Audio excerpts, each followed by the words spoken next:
welcome back to Ready Nerd Go. This is a show where someone who knows nothing about tabletop RPGs, me, is joined by someone who does know something about tabletop RPGs, Enko, Me. and then we just start talking about things. Now, we have a theme generally per episode. We're going to try and talk about pre-gaming. Anko has very kindly set out a rough set of guidelines that we're going to try and follow, and we're going to go from there. So I think we're going to start with the difference of no gaming versus okay gaming versus bad gaming. We're going to delve a bit more into what a session zero is, safety tools, geek social fallacies, which I'm really interested to hear what you have to say on that. And then we're going to go with red flags and finally wrap it up. Again, folks, at some point we might have timestamps in these as we start to get more into a flow. It hasn't happened. It didn't happen last episode. It's probably not going to happen this episode. It might be a thing in the future. Anko, how the hell are you doing? Oh, pretty good. It's been a hectic weekend, but I'm glad to be sitting down and getting back to it. And just because I know you're going to remember in like half an hour, I'm just going to beat you to the punch here on this one. For those who don't know, my lovely host here is Alex, because he forgot to introduce himself. How have you You're been, right. Alex? So the irony here is that in my efforts to try and keep the show sounding somewhat put together, I did the intro 3 times, and the third time I forgot to introduce myself. It is what it is. Yep. Yeah, not too bad, not too bad. Um, so no gaming, okay gaming, and bad gaming. We Yeah. touched on this a bit last episode, but obviously we want to go a bit more into it. Yeah, because it's, like I mentioned in the last episode, it's something that you hear bandied about a lot, usually when people talk about issues with whatever group they're currently playing with, that, no gaming is better than bad gaming. And I kind of wanted to come back around and touch on that again because it's ultimately an ultimatum, and most ultimatums are functionally useless in the real world. And it's a lot more accurate to say that, no gaming is better than bad gaming, but okay gaming is also better than no gaming because you'll find people in discussions online who will be talking about like oh, this one thing that my group does upsets me, should I leave over it? And it's like, well, that's, is it bothering you enough that it's making it bad gaming, or is it bothering you just that it's like, oh, this is a quirk I'm not overly fond of? To And so I me, did want to come yeah, back in and no, touch on that one. I think that's worth touching on because as someone who has really only had an experience with two different groups, and I'm going to be completely upfront. I don't have an experience of bad gaming. I have an experience where I didn't know what I was doing and I Hmm. was too self-conscious, so I ended up being like I was removed from the group as opposed to wanting to leave. But I also Ah. recognized that me leaving was the right call because I just couldn't commit the time this is way back when I couldn't commit the time, and I understood that.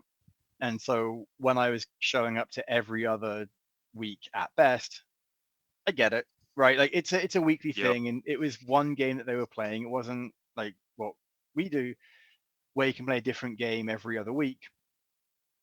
So it's not a big deal if someone misses an episode, misses a session. I was missing every other session at best, or at work, no, at best. And so when they said, "Hey, I don't think this is working out," I said, "You know what? I agree. It's not like it's not fair for you to have to deal with me not being there." And they're like, "No hard feelings." I'm like, "Oh, absolutely not." Like Yeah. one of the guys or the DM. We still chat daily. Like he's still a really good friend of mine. So I there's absolutely no hard feelings there. And I think that we were able to recognize that for me, I was the bad gamer in the session in the group, and that's fine. Like it's absolutely fine. It's not a to me for us that wasn't a big deal. We were able to deal with it like adults and have that conversation. Whereas I think what you had touched on with the someone sniffs before every turn, should I quit my group? Is Yeah, because like it's generally you get two kinds of groups that come together when people start playing an RPG. You'll get either the group of friends who one of them says, "Hey guys, I really want to do this. Will you do it with me?" And then they get together and play, and that generally doesn't end up bad gaming very often, just because like you already know each other, you already know each other's personality quirks. Presumably, if you're a friend group that's hanging out together, you already like each other. Like be it really can, awkward if you weren't. right? it, it can turn into bad gaming when you have incompatible play styles. Because like for example, like I tend to prefer a more well what I'm in the mood for. I tend to prefer a more like role play heavy style as opposed to some people who prefer the more like mechanical style of it. Both are fine, but if you get into a group that has a drastically different style than you do, like if you get a group that all they want to do is, dungeon delve and kill monsters and loot and repeat, and you want to, focus on romancing this NPC your character met in the tavern and like expanding on the political intrigue in the town, it's going to be bad gaming for you because the style of game that you want to play and what game you want to play is just fundamentally incompatible with what the group offers. But a lot more often what you'll get with, and I can just be very upfront on this one, like the our weekly game is not really my style of gaming. The group is like twice as large as I normally enjoy playing with, and we just, because of the size of the group and the limited time slot we have, it tends to be very role play light just because we don't have the time to get in depth with role playing. But it's not bad gaming for me. It's still better than no gaming, and it just being consistent is fantastic, and I do still enjoy myself. So It, that's not bad gaming. I wouldn't necessarily call it my ideal, but it's not bad gaming. no, I understand where you're coming from with that. I think that the more I've watched you play, and again, folks, if this is your first time, the reason I say watched Anko play is I work at a comic shop. Anko's group would play in front of me for 2 to 4 hours a night, and somehow I got roped in to play to joining a game, and now I just oh, you need a character for this game, like okay. So it's one of those things where the group gets larger because people like me just happen to hang around and join in, and they're a great group that want to be inclusive, and I'm happy to join. I'm also happy to acknowledge that hey, if the group's too big for this one, I don't you don't need a character for me for every single thing. And that's actually something we're going to touch on later when we get to the social fallacies part of this. So look Oh, forward to that one. interesting. So I was reading about a story where, and I'm going to paraphrase it and butcher it, and no one's really Hmm. going to be able to judge me for it because you may not know the story I'm talking about. There was a group who had joined, or some folks who had joined a table at a game store. So I assume that the DM was either provided by the game store or was a DM who would go there and run a group for whomever wanted to show up with. All of these things can happen. And ended up making a pass at one of the players who politely declined. And then the next session, after the DM had stalked the player on social media, had a NPC show up who was described as being very much like the player's partner, and then proceeded to make that NPC as dumb and all of the negative things about him possible, and essentially ruin the game. And when called on it, he's like, "Well, if I'm not going to have a chance, I may as well say what I wanted to say." And like, you're a fucking asshole. Yeah, I haven't had that exact scenario, but I've definitely had similar scenarios come up in my gaming before, and that's just something again that we'll be touching on a bit later with social fallacies. Like it's not so much nowadays, but like especially when we were growing up, playing tabletop RPGs was predominantly the field of, the introvert nerds with no social skills. And I say that as one of the people that was an introvert nerd with no social skills. I'm not going to judge in any way, shape, or form. I think the only reason I didn't play tabletop RPGs growing up is because I didn't know about them. Yeah. And like, it's when you get people who have not really well developed social skills into tabletop RPG, it's like, yeah, it is a game, but it is also a very social game where most of what you're doing is directly interacting and working with the other people at the table. So if you have poor social skills in one way or another, like, I'm not saying people who don't have good social skills can't play. God knows a lot of my friends have learned social skills through playing because you have to if You you don't want to have a choice. stay Yeah. around. But it's just like, yeah, it's like you will definitely get all sorts, and sometimes the people who are a little lacking in that department can cause bad gaming for everybody else, especially when they're the GM. Yeah. And I think I forgot what I was going to say. That happens. I think That's all right. when it comes down to it, it's very much a case of yes, there is, is no gaming better than bad gaming?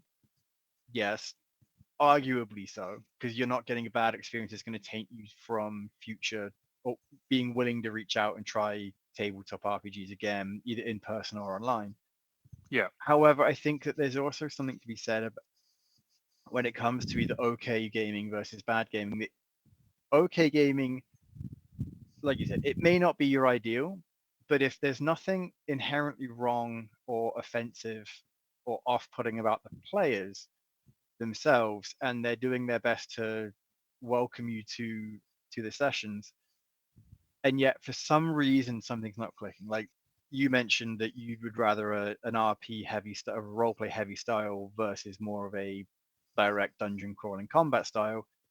And Mm, if that's where someone is finding a disconnect, that's fine. Like it's fine to step away. If someone can't commit to being at the session as often as they need to be, again, it's fine to have the conversation to remove them because they're probably already well aware that they're not able to commit as much and they're waiting for that conversation to happen. yeah, and something like I was. it's it is an ongoing joke in pretty much any RPG focused subreddit or forum or Discord or what have you, that 99% of the questions that people will bring to the media saying, hey, how do I solve this problem? How do I, deal with this player or that GM, is like, have you tried talking to them? It's so true. I the amount of times that issues that you had with people, like in game or not, can be Yeah, solved by having a conversation where you're able to take a breath. And I use the expression approach it like an adult, but what I mean is you approach it trying to be calm.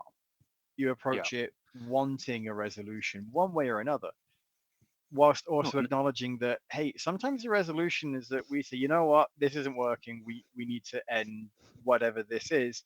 However, that doesn't mean I think you're a shit person. I just don't think you're a fit for what we're doing. exactly. And something that actually relates both to the story that you brought up earlier about the GM putting the player's partner in, is that one of the very common solutions that people try, which is almost guaranteed to be the wrong solution, is that when a lot of the times when people have interpersonal issue with the group for whatever reason, they will try to solve it in the game. Like, oh, this player is just murder hoboing everybody. How do I stop them from doing it? And then people will say, oh, well, you try doing this to their character, like make this happen to them in game. It's like, no, the problem isn't with their character. The problem is with their player. And like for like that GM in your example, like the proper thing, if he had something to say, would have been to say it outside of the game, but instead he drug his real world problems into the game and made it uncomfortable for everybody. And that's just it. Like there's there's always a way to address things, and I think it, like you said, it does go back to what you were saying with establishing, almost as if to say that if only there was a way, Anko, to establish what kind of game people are expecting. Beautiful segue, sir. It was good. I was working on that for a while. So I want to say it's a relatively modern invention to codify it, but I say that it's got to be at least a decade old at this point. I'm just getting old. But No, I think that saying a relatively modern thing for something that may be 10 years old in relation to a game that's 40 years old, you know, it's still only D maybe like, Dungeons and Dragons, I think, just had its 50th anniversary, I think last year. okay, so that So that just underlines the point I was poorly trying to make. yeah, but yeah, so one of the most commonly accepted solutions in the industry as a whole right now, in the hobby as a whole, is having a session zero. I know we briefly talked about it last episode, but it's like, to just a quick recap on it, it's like having a session zero is something that you get your potential players together, your potential GM together. You all sit down, either whether it's preferably in person, just because that's how I prefer, but a lot of people play online. So, like, you get the group together in whatever format your group is getting together in, and you guys just go over. It's like, okay, like, what kind of game are we looking to play? What do people really want to have in the game? What do people not want to have in the game? And like, what style of game are we playing? It is hashing out all that stuff beforehand, just so people have a good expectation of what they're looking for. Because like, if people want, if like most of the group wants to play like an authentic Western setting, for instance, then the guy that wants to play knight in shining armor, his character isn't going to be appropriate to the type of game that the rest of the players want to play. And it's a lot better to find that out in session zero than it is to find out session one, whenever he rocks up ready to play, and he plops down his Sir Lancelot. In the middle of the Wild West. And I think Exactly. I've also read about some GMs will have a more casual approach to loot management, resting, character exhaustion, things like that, and others will have an almost survival horror where anything can happen, and if you don't set a picket at night or have someone on watch at night, then the GM will roll something. Say, oh hey, there's no watch. Someone roll an observation check. We're going to find out if you're going to get attacked tonight. So again, I think that's something that, to your point, establishing that from the GM's perspective as to what kind of game they're going to run, regardless of the setting and the necessary characters, is also worth doing. And that's something that I had never thought about until I just happened to come across it in a subreddit. Ironically enough, I did a bit of research, not specific to the topics you wanted to bring up, but I just happened to start reading about certain things online. Yeah, it was kind of funny. I remember when Session Zero really started becoming popular, like as a concept online. And you always have the people who are like, oh, we don't need a Session Zero. Why would you need that? Session Zero is there for babies. Da da da da da da da da. And it's Session Zeros aren't necessary. They're extraordinarily helpful. And even with our group at Comic Hunter, like, we don't do full Session Zeros at Comic Hunter, just because, quite frankly, we don't have the time. But it's just, we will have we'll like sit down for like 10-20 minutes at the end of one session and just talk about, like, okay, so what do people want to play next? And then we'll have like a quick 20-minute hash out. And because we've all played together so long, we know the general vibes of what people are looking for, and we can just get that done and go. So our session zeros can be really short, because generally we're playing the same general style most of the time. We're just hashing out the quick details, then we can come back ready to play. But if you're starting a brand new group for the first time with a bunch of strangers, you have no idea what anybody wants out of it, and you really need that session zero to really be able to get into it. Like good GMs online will have, when they're like recruiting, they'll have a document up that's like, hey, this is generally my play style. If you're interested in this, apply for it. So that helps. But the session zero is needed for online, especially. I, as someone who really hasn't played much, the session zero that worked that for with the group that the session zero with the group at the Comic Hunt makes sense to me purely because I know that if I have questions, not a single one of you is going to be upset with me asking. Yeah. Right? Every single one in the group is like, hey, can I, or I'll even ask on my turn, can I do this? Yeah, sure, why not? Okay, great. If I have other questions, they generally get answered. I've also deliberately taken to playing really dumb characters, mostly because I'm also working and don't want to I don't really shouldn't have the mental ability to focus on the game 100%. So it's easy to play a character that doesn't really know what's going on because I don't really know what's going on. But in a session zero, I feel like that's something that if you don't know the group, you're able to explain and say, "Hey, I'm going to be a dumb person because I don't know what's going on," Yeah. And like, and that's perfectly fine. do you know what the term social contract means? I, in relation to tabletop RPGs, I can make a guess, but I wouldn't be able to probably give you a No, clear definition. it's not explicitly for table RPG specifically. Just it comes up a lot when people are discussing session zero, especially because like like everybody has a there's a social contract for pretty much like anything you do with other people. Just most of the time it's implicit. Like, when you go to the theaters and, you don't need to be told not to talk at the theater. It's the implied social contract that you're out in public watching the movie. You're going to be quiet so other people can enjoy the movie. Right. But like for stuff like, in like when you're playing with a group of people that you already know, you already have that social contract in place, even if you've never used the words or ever actually explicitly talked about it, just because you guys know what is socially acceptable within your group.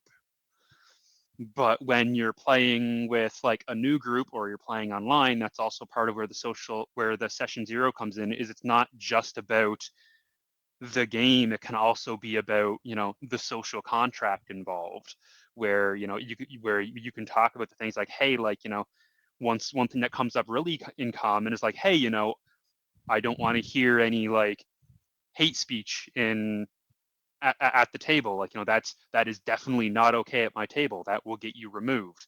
And unfortunately, in the current political climate, that's something you need to be explicit about. But like, Yeah. it's I like that have is I that. have thoughts, and I know they align to you, but I won't interrupt you with that rant. Yeah. But like, like that is, having that having that social contract up front makes it a lot easier to make sure that you're playing with people that, you are actually going to be able to tolerate being around. It's Whoever like, would have thought that playing a game of it's a social game, you almost need to make sure you're going to be able to at least tolerate the people you're playing with. astonishing, right? It's absolutely baffling to me. And like one of the other things that get used a lot in games, I use these for, well, a variant of them. I use them for new games with when I'm teaching players. Doesn't really come up with our group, just because, as before, our social contract is pretty well defined at this point as to what people will and won't tolerate. But safety tools are pretty much codifying what we were just talking about, like things you're willing to tolerate in the game and out of the game, but more in the sense of like safety. Like that would be stuff where you would bring up, like, one that comes up, that's like the example, is whether or not you're okay with like rape happening in the fiction of the game. Because for some groups, especially people who play like more like old school styles, or like horror fiction or something where that can be a trope of the fiction, they're okay with that coming up in the fiction of the game, while other people, they don't care that they're playing, medieval peasants. They don't want to even think about that coming up, and that should just not come up. You know what I mean? Yeah, and I think that's very fair. Like, it seems to be that's the sort of thing that I wouldn't have thought about until it comes up, and then at that point, Yeah. how would you address it if you've had a session zero, you have gone through the safety tools. So, for example, like you've got parentheses here in the guideline that we have. So you've got you've gone through what you do and don't want to come up or have happen. But if something wasn't addressed in session zero, how do you approach that? So there's a few different tools that have been floated around the internet right now, and to be clear, most of these tools are mostly helpful for people who need the structure to be able to object to something in their group. Like if something came up in our group that somebody was just flat out not okay with, pretty much everybody in our group is comfortable enough with who they're playing with to just say, hey guys, I don't want to deal with this. Can we change it or skip past it or what have you? And then the group would change it and move on. These kind of tools are really helpful for people who either don't have the confidence to speak up like that, which is very common, or they need the structure to be able to feel comfortable and not worry about that stuff coming up. So like one of the two of the most common ones that I've heard of anyway are lines and veils and the X card. I don't use well, I kind of use lines and veils for when I'm running for a new group. I don't use the X card in my game, so I may describe it a little off from how the quote unquote proper way to use it is. But lines and veils are pretty much at the start in your session zero. You have you'll have two columns that players can add things to. Your lines and your veils, and your veils are pretty much things that you're okay with coming up in the game, but you don't want to go into detail with. The or example there would be sex. Like you can say, like, yeah, I'm okay with, if you have the veil of sex in your session zero, it can be like, yeah, I'm okay with Bob seducing the barmaid and taking her to bed, but it's that's what's said at the table. Like, he takes her to bed, fade to black. You don't touch on that part anymore. You don't get into detail about what's behind the veil, quote unquote. Right. Yeah, makes sense. While a line, on the other hand, is something that you don't want to see at all. So, like, if you had the line of sex for your group, then it's not mentioned. It's not brought up. It's not touched on. Just that is not something that comes up in the fiction of your game. That makes sense. And it's you would think that that would be something that the majority of people would be happy to respect, but I get the feeling that you have a story where it isn't. Oh, thankfully, I haven't had any personal examples of that. I've had some that have come close, Yeah, but and again, like I've definitely heard plenty I'm of not horror trying to dig for stories. Oh yeah, information. Yeah, I'm no, not trying to dig for information. So I'm not.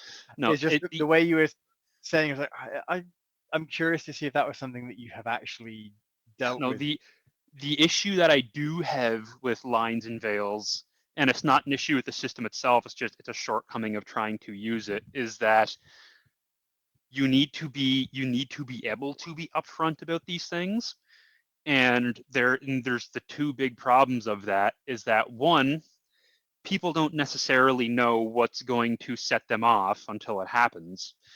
And so, if say, like, say you're arachnophobic and just didn't think about that at all, and then one session the GM starts to get into this really gnarly description of this giant monstrosity spider descending on the group, that might set you off, but you just didn't think about that in session zero, because when you're thinking about high fantasy, you're not necessarily thinking about spiders. Ironically, though, you've got Shayla. However, I Oh yeah, understand. no. No, but I understand your point. I was just trying to be a smartass. It's it, you're right though. That there's definitely something that, and as you said, it can be as innocent as a giant spider. One of my friends is horrifically arachnophobic, to the point where we were talking the other day, and I looked and I said, "Oh, there's a spider crawling across my wall," and he said, and he freaked out because I said the spider is at my place. Yeah, He no, then freaked out even more when I said I'm not really going to bother doing anything because the spider's not doing anything to anyone. like phobias are called phobias for a reason. Exactly. Like, I'm not and I never judge someone for a phobia. Just as No. so if you're running a game and someone's like, "Oh guys, that's a bit too much." I'm okay, cool, no worries. I'll just acknowledge it's a giant spider coming down at you, and I won't describe any more than that.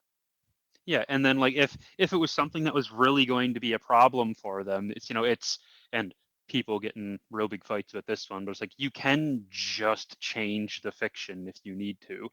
Like say, oh, it's no longer a giant spider. It's you're fine with millipedes. Cool, it's a giant millipede coming down. I'd Because like love to, it's I'd love to know the person who's not okay with spiders but is fine with a millipede. Because I've always assumed arachnophobia is to do with the legs.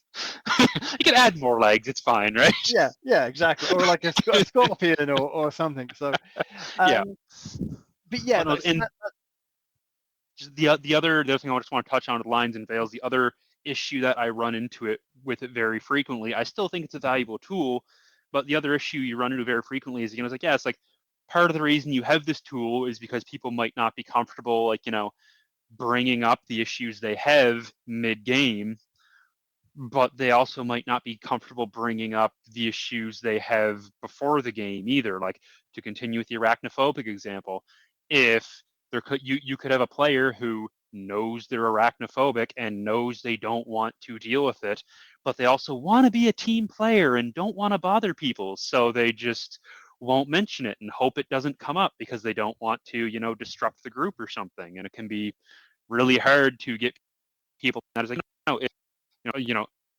obviously I can only say this about my group. There's definitely groups that you can't trust them on that, but it's like nobody's going to judge you here. no. You can be honest about what's going to bother you, but especially when you're playing with a new group of people online, that kind of trust just doesn't exist yet. And the thing is, we've all experienced in our lives that people are not always great to each other. And if you're in an online group and you don't really know each other, and you said, "Hey, I'm severely arachnophobic," and for whatever reason you've annoyed the person to your left, and they're like, "You know what? I'm fucking sick of this. My character pulls out a giant spider as a pet." Exactly. Well, like most people wouldn't do that, but it's always a risk. And I can. There's been plenty of stories about stuff like that happening. Because, like I said, a lot of people who, especially my age when we started playing, didn't exactly have the greatest of social graces. Is But this so? I wanted to ask about the X card. So you got that written yes, down too. I think that was. I don't know if you touched on it explicitly in the same way you did with lines and veils. no. So, and actually, you kind of leaned into it when you were asking, if there was a way to, bring it up in game if you had forgotten about it, and that's kind of what the X card is there for. Because the concept of the X card is obviously this is more something that's better for like convention play where you literally don't know anybody and you don't have time to spend like an hour or two on session zero to map everything out for people. The X card is pretty much just it's a card sitting close enough for anybody to reach, or if you need multiples or what have you, but it's a card that that any player can touch at any time, and if they do, that's just a signal for the GM to skip over whatever's currently happening. It's The idea is that, as I understand it, the idea is that like it's just a flat out skip, so the player doesn't need to like into why they're being bothered or like explain themselves or anything like that in case like it's traumatic or triggering or what have you. Personally, that's also the issue that I have with the X card because like as the GM, if I'm using this tool and we're like in the middle of a scene or something and a player touches their X card, I don't necessarily know why they're doing it. And if I don't know why they're doing it, then I don't know what in the fiction needs to be skipped over or changed. Yeah, so it's not so much that it's a bad idea. It's that it's almost too anonymous or too, hey, this is bothering me. Okay, well, what's bothering you? Well, I don't want to talk about it. Yeah, like I that's can see why that would be a very, not game breaking in a way, but a very difficult thing to deal with. Is that if I don't know what's bothering you, I don't know how to fix it, or I don't know how to what to avoid and either. like I very much understand will exist, especially for people who want to play but have like social anxiety or something like that, and they literally can't express themselves like that. It's understandable why it exists. I don't personally use it in my games, but that's also because like I don't really play with strangers very often. Even when I'm teaching new players, they're generally friends or family that we're already on a pretty good rapport with. A Which similar system, which ironically I'm 95% positive comes from the kink community, is the red light, yellow light, which is just, as pretty much what it sounds like. If a player, either says yellow light or hits whatever their yellow light signifier is, it's like, okay, we don't need to stop the game, but we need to like slow down, check in, make sure everything's okay, then we can keep playing. But if you red light, then it's like, okay, something like immediately needs to be stopped, the game needs to be paused so we can check we in. can, yeah, and again, I think that also boils back to the, like we said, that if you're comfortable in a group, then you can have those conversations, and even if you don't know it's going to bother you until it comes up, if you're comfortable with everyone in the group and you can have the conversation in that moment, great, fantastic, move on. But as you said, it's not always the case if it's a group of strangers that you're playing with. Yeah, like most of these safety tools, as I understand it, are pretty much designed for convention play, which I'm only now realizing after having said it like 5 times. I should explain what convention play is. It's funny. So you said it, and I was like, oh, I assume that's when you have a game at a convention and there's like a pre-drawn up character sheet and it's like a 4 or 5 hour adventure. Yeah, that's But then I that's never pretty asked much you about it. exactly. Okay. Yeah, that's pretty much exactly what it is. Like, you'll have, you know, like there's numerous RPG conventions that happen across the globe, and like convention play is, GMs will either sign up or get hired on to run just a one-off adventure in whatever system they happen to be running for, and then people will sign up and either bring their own characters to it, or they will play pre-made characters that already exist for it. And it's just you're together for like 3 to 5 hours, whatever the time slot is, and it's just sit down and go. And for stuff like that, these tools can be really helpful because you don't have the time to get to know people or have a real session zero to go over all of your lines and veils or anything like that. You can just say, hey, This isn't for me. Like we this, there's have, something here if that's you have an yeah, issue, hit this. yeah. And I think that makes a lot of sense when you put it in that context. I think that if there's an issue you're having in the middle of a game, it's probably a lot easier to say, hey guys, can we take a break? In theory. However, I feel like the next subject we have might throw a bit of shade on that because it's geek social fallacies, and this is one that I'm interested in Yeah, so purely this is just something this is something that came like, honestly, I'm not even sure with how much more popular things have gotten, how relevant these are to modern play anymore, but they're just fun to talk about. But like this, let's be honest. This kind of thing, I again, I'm with no real indication as to where the topic's going to go.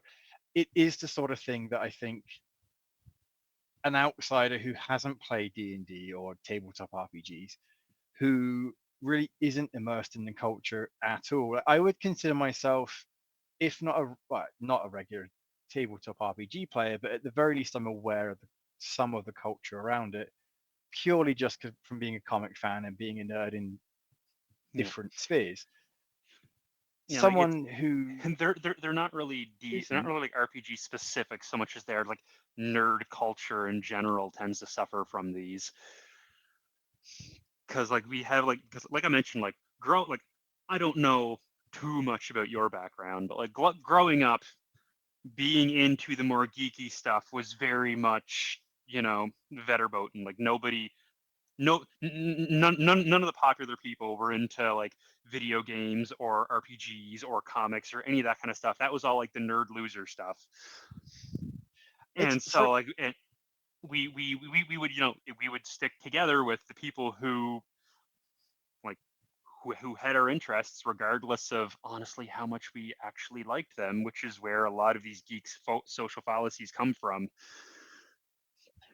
Because like we have like like the obvious one like that comes up that you vaguely alluded to before, where it's like oh like I know you're scared of spiders. Here, have a spider.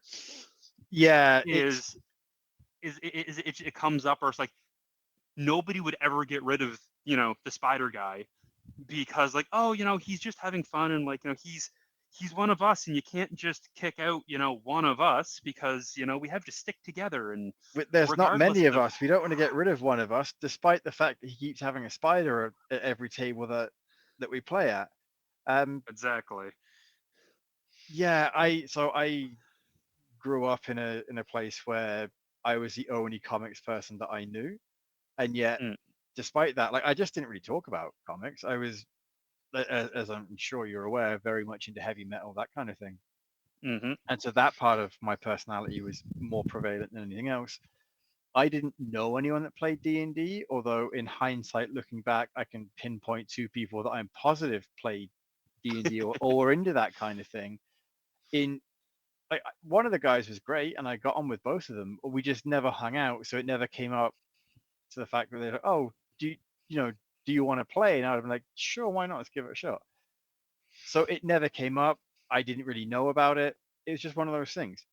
Um, yeah, so I never really had the spider guy in our friend group. I had idiots in my friend group, but no one that would throw the spider at you, so to speak. Well, no, Oh, that's not true. That's not true.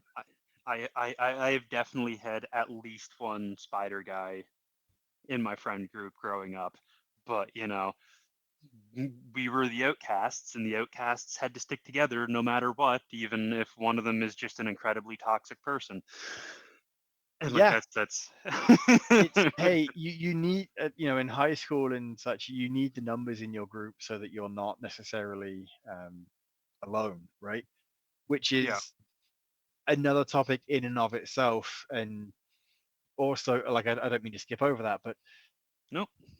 yeah, so when other than the spider guy, I feel like we were gonna after a while we're gonna have these conversations. Oh, so if you remember the spider guy, That's how we build up our lore. exactly. Yeah, like another really common one, which I know you will understand, is it's very difficult to and this is kind of in a similar, like these are all kind of in a similar vein of the general concept that we've already gone over. But another one that comes up very commonly is that whenever somebody in the group is just like the very easy example here is like poor hygiene.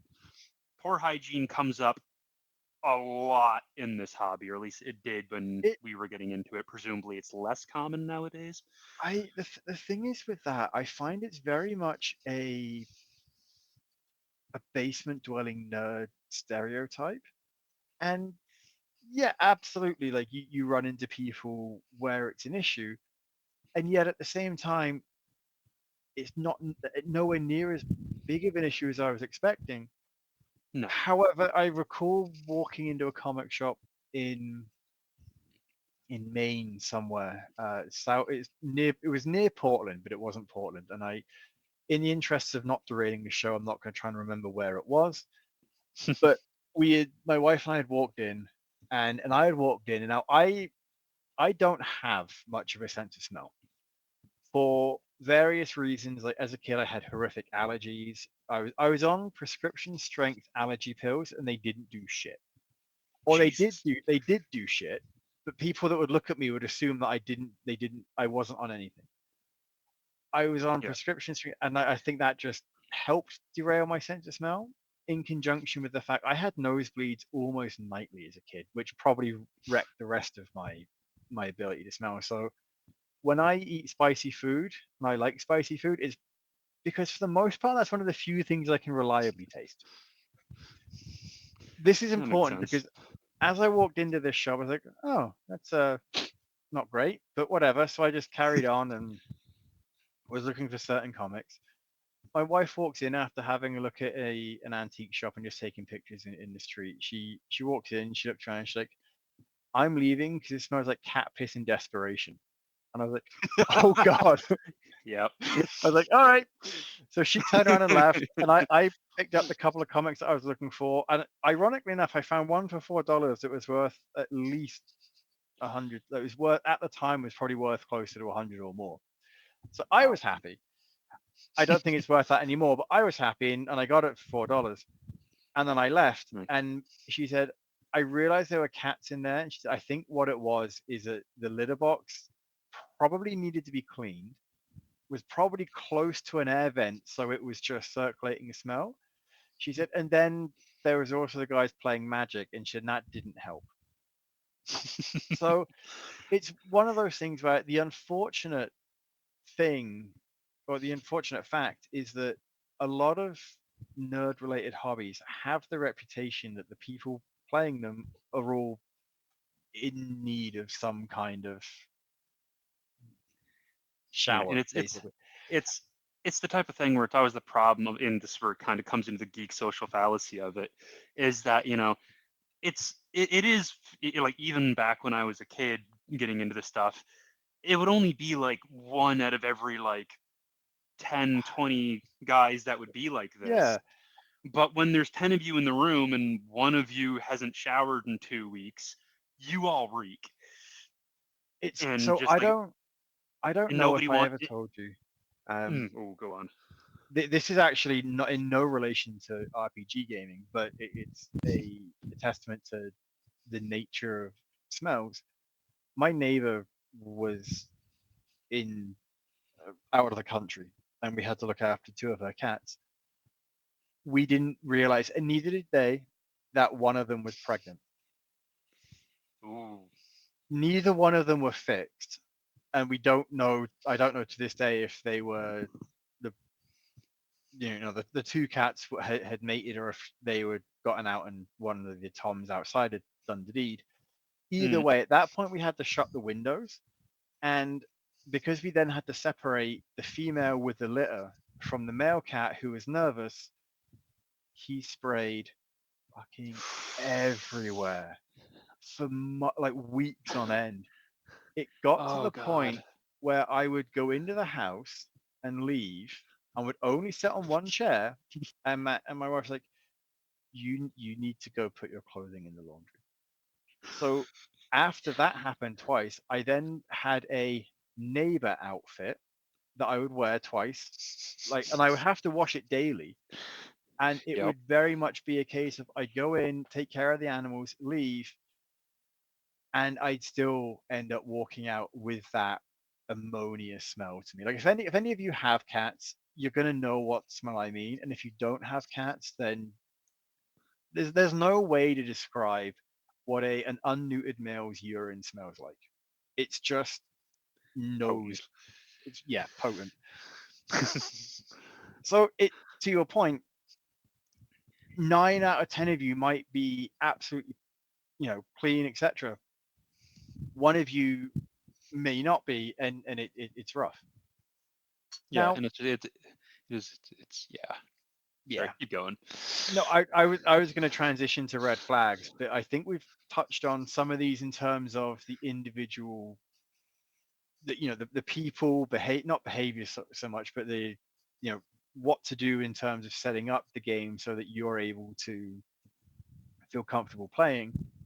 But I feel like with you having separated red flags out from everything else, there's more to this than just what we've already talked about. Yeah, so this is also part of the reason why I put red flags at the end, because red flags was originally like the general pitch for this episode, and then I was thinking about it. It's like, yeah, it's all of these separate categories that kind of bleeds into red flags, and I wanted to touch on those individually. because it's like red flag. It's kind of funny when people are talking. Oh no, what red flags should I look out for? It's like, well, most of the obvious red flags that you need to look out for are the red flags that you would need to look out for in like any social situation. And going over those in the context of an RPG seems kind of excessive Redundant. because like you should yeah you should already know. It's like, hey, like if you know if the guy is a complete douchebag, that's a red flag. Don't play with him. If he has Nazi tattoos, don't play with him. Like it's some of these In should be really obvious. I think no, you're absolutely right. If it's a red flag that you wouldn't play with that person, or so you wouldn't hang out with that person in general, probably going to be a red flag in in the game. Now, I don't mean that if I was going to join a group and one of the people playing was a like I'm ironically enough, I actually registered for the Liberal Party so I could vote for Mark Carney when that comes around Mm-hmm. in later this month. I mean, in Canada. However, I'm not going to not have a conversation with someone who is considering voting for Pierre Polyev. Yeah. I'm, that's not like that isn't enough of a red flag for me to cut someone off. No. Like However, yeah. if I do it, have I do have friends from across the political yeah, spectrum, and yeah, there are definitely there's too far, and you don't associate with this person, mhm. but there's also like so yeah, we disagree, and I understand why you have your viewpoints. I disagree with them, but I'm not going to drop you over that specific issue. There is No, definitely issues exactly. you Like should for the drop people over, but that's absolutely. And one of my friends is a great guy, and I like he's absolutely fantastic. We have differing political views in some instances, and you know what? It is what it is. yeah, I'm not gonna not talk to them anymore because we're not gonna vote the same way. Like that's not conducive to anyone's benefit. So that said, if one of my friends came and said, "Hey, look at my brand new tattoo of Elon Musk doing a Nazi salute," I'm like, you know, the line work is good. However, I think this is the last time we probably need to talk to each other because I vehemently disagree with all of that. exactly. And like so it's not really necessary to touch on that kind of red flag, although once again, a lot of people in the nerd sphere tend to be socially awkward and not as socially adept as, quote unquote, the popular things. So, like, sometimes people need to have the obvious discussion of, yes, if this person constantly talks down to you, that's a red flag and you should walk away because some people just, for whatever reason, Need haven't to really feel internalized superior. that and they need to be told it. Yeah, and I think that's unfortunately true in many cases, but especially when you're new to D&D or new to tabletop RPGs, maybe you're thinking, "Oh, I'm still new. Like maybe I don't know what I'm doing." Well, that's Yeah, fine. But if you and maybe the person is just tired, they've had a shit day, and they don't want to have to deal with helping someone learn. It fine, whatever. But if it's a consistent thing, that's when the red flag should start to wave. exactly. And like it's kind of an interesting thing inside the sphere of tabletop RPGs where like you can your red flags might not be my red flags specifically for gaming just because it's less, oh, this isn't a person I want to be around so much as it is, oh, this game is really not for me. Like, if you're looking for like a deeply like political game where you're wheeling and dealing with the nobleman and the game is advertised as a dungeon crawl, that could be a red flag for you because it's just like, oh, this is a very clear sign that I will not have fun doing this. This is not for me. I Yeah. remember, so I used to play a lot of, as we said last time, I would play a lot of play by post sort of thing. And I joined Mm. a game where I had thought it was meant to be in the high Middle Ages. I had thought there would be more in the weeds kind of playing, Yeah. and it turned out that it was a lot more higher level. So I ended up writing a semi decent story by myself because no one felt like joining in. And then I realized that if I'm doing this, I might as well just write a fucking book. Like if I'm playing by myself as a medieval, there was a warrior retired turned to farmer, as that, then shit, I may as well write the book about it because it's not like anyone else is wanting to join in because they're more interested in the political intrigue of being a king or a queen or a prince, and that's fine. The people that were running the game are great. It just wasn't what I was looking for, and clearly it was what they were expecting wasn't what they had clearly communicated to me, or maybe I misunderstood. Like there was no fault on the game, the people running the game in any way, shape, or form. It's just there was definitely something a miscommunication somewhere, or maybe even my expectations weren't aligning to what they had. Hey, this is how we're going to play. Okay, cool. Ah, they don't mean that. You Yeah. know, And like in so there's a I was gonna say there's no, go. I would say there's a phrase that is often used to describe something negatively, where hey, if someone's shown you who they are, believe them. Exactly. Whereas in this case, if someone is saying, hey, this is how the game's going to go, believe them because that's probably how the game's going to go. And if it's not attractive to you in that moment, that's okay. Exactly. And like for in the thought process of the theoretical target audience here, I'm more looking at like less player red flags, like red flags the GM should be worried about, and more like GM red flags that like a player looking to join a group should be worried about. Mostly just because, like, even just looking at it, you'll have one GM for every 3 to 7 players. So statistically, more players are going to need this advice than GMs are. This is valid. This But is entirely valid. yeah, but like the like one that you had kind of touched on earlier with the GM example that you had brought up earlier, like anybody, like this is for example like players in general, if you're playing with somebody who, like, if you've defined no, I don't want to see this, and no, this is not for me, and they do it anyway, massive red flag. Oh, Obviously, like if you tell the GM, oh, I'm arachnophobic and I can't handle spiders, I don't want to see spiders in the game, in the very first session you guys get attacked by giant spiders, that's not really oh, I just need to talk to him about it. It's like, no, that's your GM is a dick bag. Find someone else to play with. and that's a very clear. If they're doing this in the first session, it's not going to get better. Get out while you can, or get out Exactly. before you're too committed. Because at the end of the day, you can stop playing any game at any time, and that's okay. Like the reasons that you stop playing are entirely up to you. Don't have Exactly. time, don't aren't meshing with the players. Maybe one of the players smacks their lips when they're talking it, or they eat as they're playing, and you just want to smash their head in the table. Probably the best idea is to, if it drives you that mad and you don't know them very well, find another group. If it's your Exactly. friend that's doing it, call them the fuck out because it's probably annoying other people. It's Yeah, it's a and like case of what battles do you want to fight?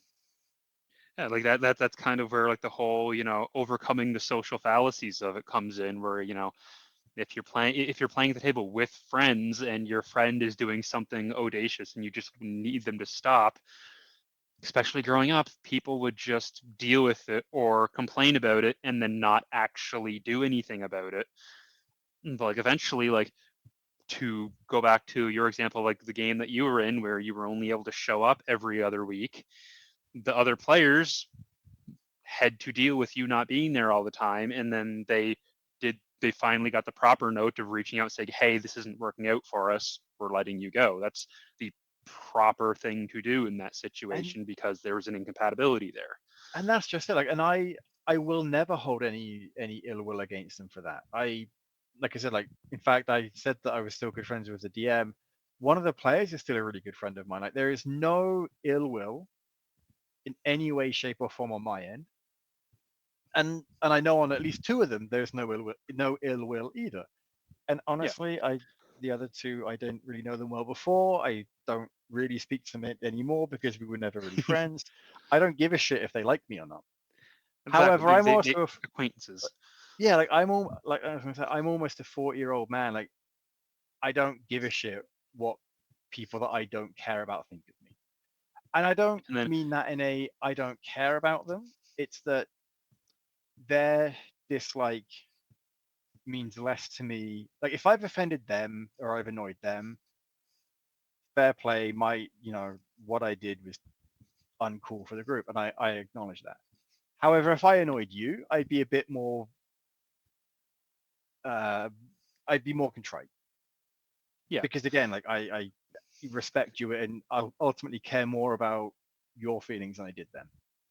Yeah, because it's not just an acquaintance you're gaming with; it's an actual friend that you care about. Exactly. Exactly. And then you can pretty much any green flag you can flip to see the red flag equivalent of it. And this is just a great example of like if somebody at the table has whatever habit that is annoying you, like if they're smacking their lips or like drumming their feet all the time or doing something that bothers the entire group, and you guys bring it up to them and they freak out and hold a grudge about it, red flag. Mm-hmm. Don't keep them around. Whereas if the reaction is, "Oh shit, sorry, I didn't even know I was doing that. I'll try and stop." Yeah. Because like Yeah. I am very much a person who has nervous tics. Like I will tap my feet, tap my hands, spin pencils and stuff.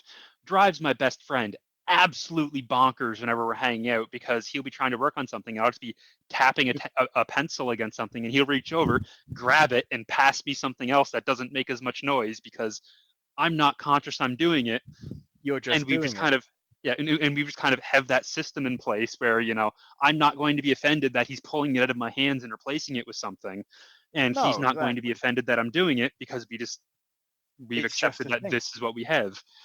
And that's just it. It's a ironically enough, a game built around being ultimately being social with other people. Who would have thought that having ways to deal with things that annoy you or may disrupt the game ultimately being resolved in social ways would ever occur? It's the amount of times that it doesn't seem to occur to people is astonishing, but there you go. And I think that that goes beyond. I know that it may seem that we're picking on the stereotype of a RPG player, but it really goes beyond the awkward nerd phase of humanity and into just humanity in general, where sometimes people just don't know how to approach things. Oh yeah, 100%. Like I say this as somebody who very much grew up as the shy introverted nerd. Like it was not nearly as common as The Simpsons made it out to be, but it definitely existed. 100%. Folks, I think we've about reached the end of Anko's topic suggest I don't know. I'm gonna leave this Tirade, however you want. tirade. I'm gonna leave this in.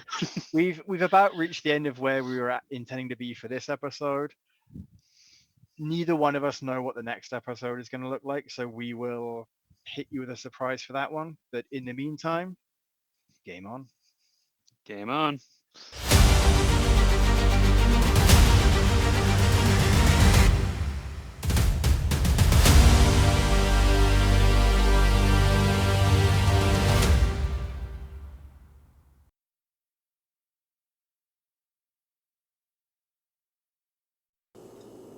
Hey, thanks for watching Board Game today. We always appreciate your views and your support, but there are so many ways for you to support our site. Not only can you do it right here on video, but you can go and check us out at boardgametoday.com where we have more news, reviews, interviews, everything you could ever want. But since you're here, if you could, you can always give us a like, subscribe, or share our videos or watch something else. Is always much appreciated, and get your game on.